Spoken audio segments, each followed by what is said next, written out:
we stand on the precipice of a new future. A future other than reality, one that's virtual. Except we've been here before with virtual reality all the way back in the 1990s. Articles of the time were unsure of its future. What VR lacks in sophistication, it easily makes up in potential. Truly successful VR will require the efforts of disparate disciplines ranging from psychology to programming to filmmaking. And they questioned its staying power. The potential remains unproven. Corporations will not commit to virtual reality efforts, which will require major expenditures of time, money, and man-months, where there's no immediate payback in sight. But they could not stop the imagination of science fiction. Today on Dust, we turn our satellites to examine virtual reality as a science fiction artifact. Hollywood was able to run wild with high-tech premises unrestrained by the bottom line that corporations are forced to meet. They could take all of these new exciting ideas and present them as if they did work, and discard the ones that seemed widely improbable or outside the scope of acceptance. Virtual reality is an academic specialty, but movies like Tron and Lawnmower Man are introducing the concept to mass audiences. If an audience could understand VR on the screen and it made sense, technology in the real world would eventually catch up, meaning Hollywood could and did promote virtual reality far beyond what the industry could do for itself, taking the best ideas and examining them from every angle without worrying about the technology behind their premise. Just last year, the director of The Lawnmower Man, a film known for its early depiction of VR, said, "It's interesting to look back at the film now and see that there are VR experiences that are being created now that are similar to some of the experiences we showed in The Lawnmower Man." Hollywood, coupled with past visionaries of VR, informed almost everything we're using it for currently, more than 20 years into the future. But it took a while to get from here, the sword of Damocles, a head-mounted display so heavy it was suspended from the ceiling, to now.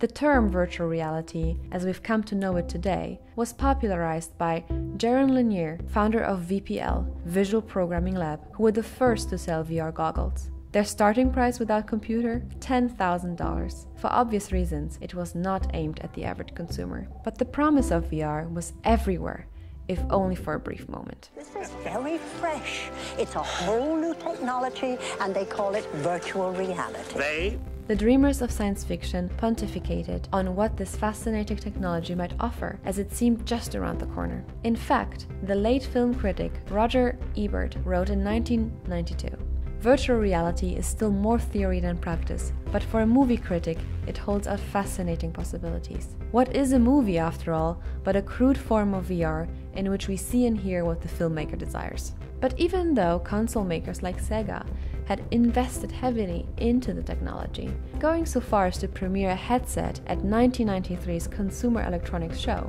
the headset never made it to the market.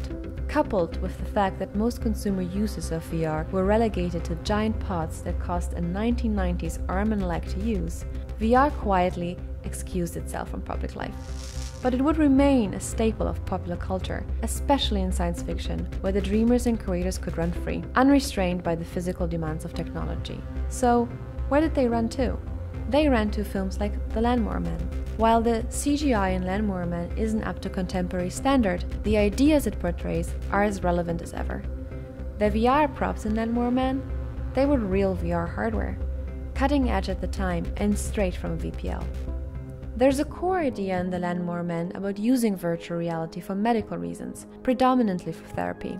And now we're seeing this idea play out in real life. Some health practitioners are now turning to VR instead of pharmacology to supplement cognitive behavioral therapy and exposure therapy, which are incredibly effective in helping treat anxiety, panic attacks, phobias, and even OCD. The company, Virtually Better, tackles all sorts of phobias, from fear of heights to public speaking. They're even extended into treating PTSD, a disorder that over 7.5 million struggle with, using an application called BraveMind. BraveMind is at the forefront of VR therapy in treating soldiers, going beyond sight alone to generate smells like gunpowder and duplicating the rumble of explosions to help veterans work through their issues developed from war and conflict. While clinical studies on efficacy are ongoing, An early study showed therapy focused only around VR was shown to be just as good as VR therapy and drug therapy combined, and in some cases preferable due to the pharmacological side effects. But VR isn't just about therapy. Combat training. It can also be used for training. Military training has always focused on trying to replicate that feeling of danger for its soldiers without actually putting them in danger. To that end, the military has always dipped its toe in modifying existing video games and building out large-scale real-world environments. But those environments can cost millions. A virtual representation of a battlefield can cost 10,000, be easily modified, and can closely monitor stats to make sure there's improvement. These representations can be created in VR faster than ever, using telegrammetry and satellite data, meaning when these soldiers are deployed, they're beyond familiar with the battlefield. They've already been there. There's a whole spectrum of virtual reality focused on understanding what others are going through, promoting advocacy through VR. PETA uses a traveling exhibit to give people a 3-minute taste of what it might be like to be a chicken, concluding with your slaughter. This is an idea the New York Times has embraced, partnering with Within to take you deeper into their journalism in their Walking New York. And Chris Milk, head of Within, has led the charge in this kind of advocacy. Even further, partnering with Vice and the UN, for viewers to experience such encounters as the Millions March and a 12-year-old Syrian girl's life at a refugee camp. VR is such a fascinating medium for journalism because two huge factors of VR are the feeling of transporting you to some place and secondarily, but just as importantly, connecting you to the people inside that place. But what about experiencing what someone else has experienced? Like in Brainstorm, or getting a taste of what it might be like to be someone else, like in Catherine Bingelow's Strange Days. Often, sci-fi will take us to the lurid corners of human darkness and desire.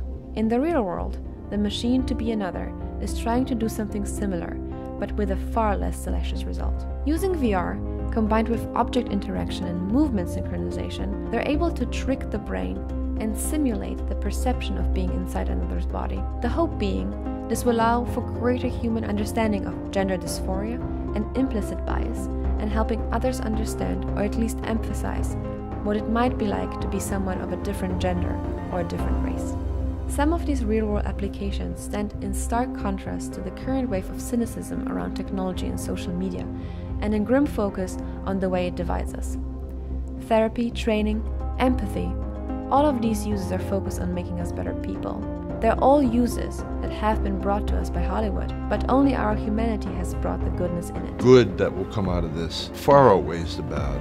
And it's a reminder of the almost forgotten hope that technology should enrich our lives and understanding, not making us better users, but better humans. A future that looks a little more Star Trek and a little less Black Mirror. But through this machine, we become more compassionate, we become more empathetic, and we become more connected, and ultimately, we become more human. Watch Dust. Like this video. Subscribe for new visions of the future every week. It is the business of the future to be dangerous. Your future is dust.